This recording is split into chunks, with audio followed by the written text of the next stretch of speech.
Douglas, welcome to the program. Thanks for taking my call. Thank you. What can I help you with? Well, I'm having mixed marriage issues with my wife's family. About a year ago, they were moving up from a southern state to us. They already purchased a house the February before that. Okay, I don't know who they. Who are they? You said Okay. they. Who are they? Okay. My wife's youngest son, wife, 2 kids, and 2 dogs. How long have you been married to her? 5 years. And how long did you date her? Adults. How long did you date her? Yeah. We dated for about a year and a half. And in that time, did you spend considerable time with her kids? Yes, and I enjoy their kids. I mean, they're fantastic people. The issue came, they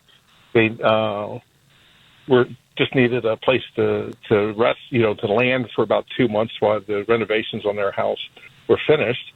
And we offered that, you could come. And I didn't have any issue them staying. I wasn't going to charge them for a month or two, staying with us or anything else. But then it started to slip due to the supply chain issues.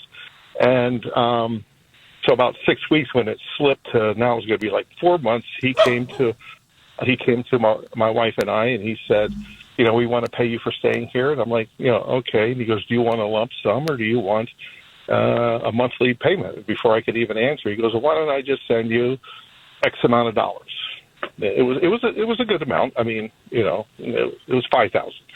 So I'm like, okay, and I only had PayPal. He did. So my wife got, they tried to get they couldn't get the money through, and it was, okay, we'll work on it later.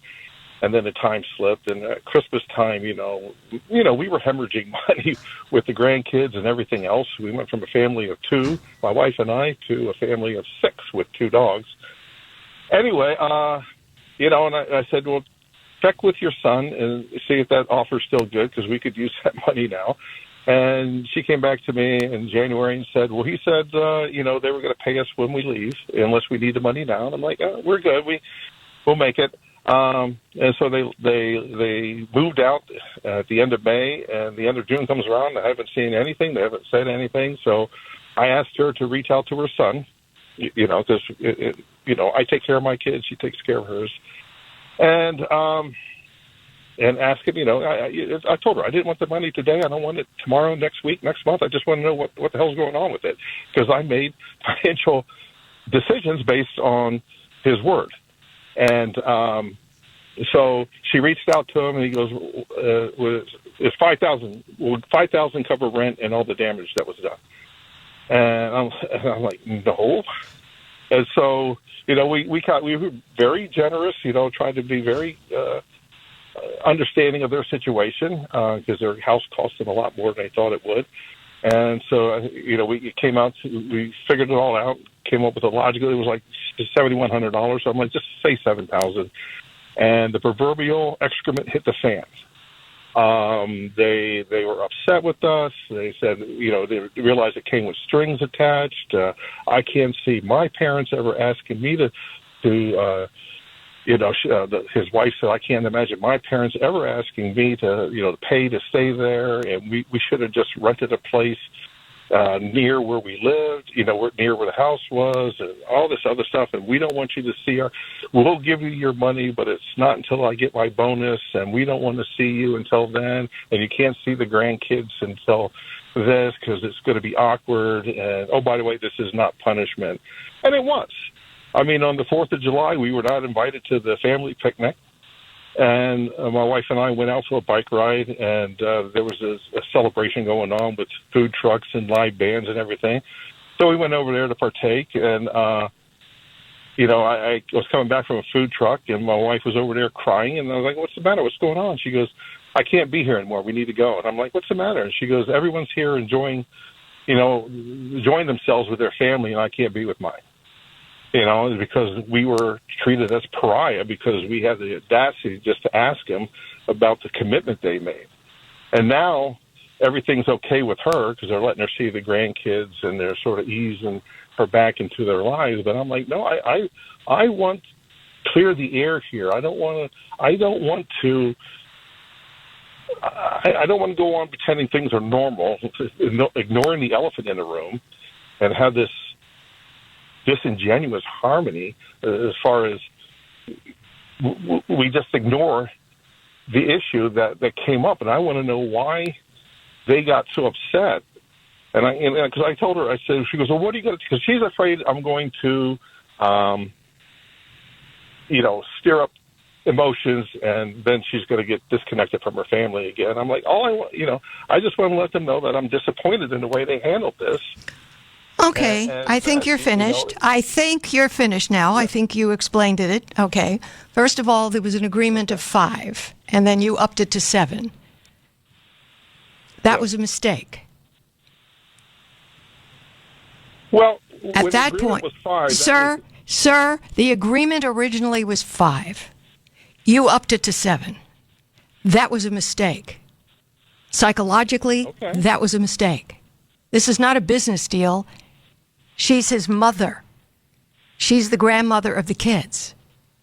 And I've got to tell you, if she was on the phone with me, she would admit that she'll get rid of you before she'll get rid of them.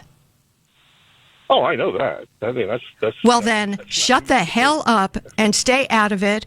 Apologize and say, you know what? You're right. It's family, and it's not even my family. You handle it, honey. I'm not going to say a word. You're going to have to dig out of this one, or your marriage could be at risk.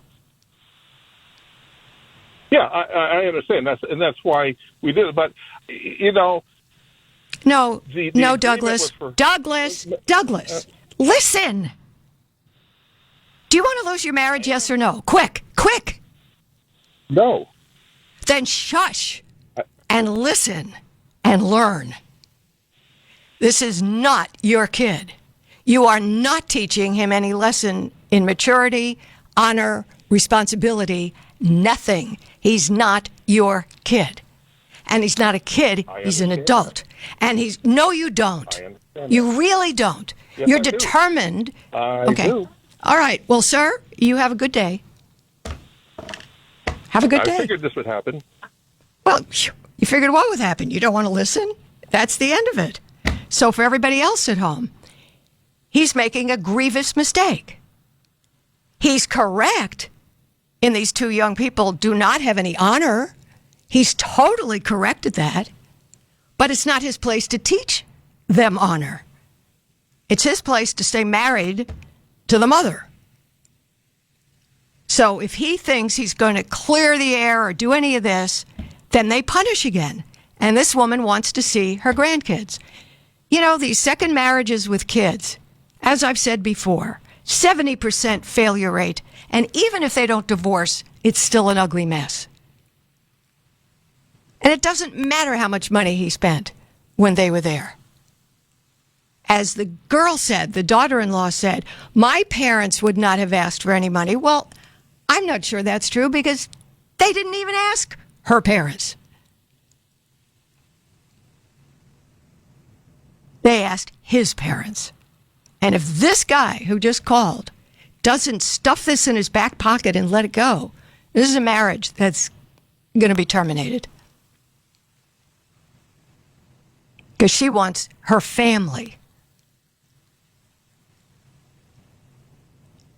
So it doesn't matter if he's philosophically correct. The situation doesn't care. You have to play the game. So she can have her family. And you have your own kids, sir. Go play with them. Doesn't want to understand. I thought it would go this way. I have no idea what that even meant. I'd be stubborn and you'd say I have to move on. Yeah, that's true. My number, 1-800-375-2872. We'll take a break. Right back.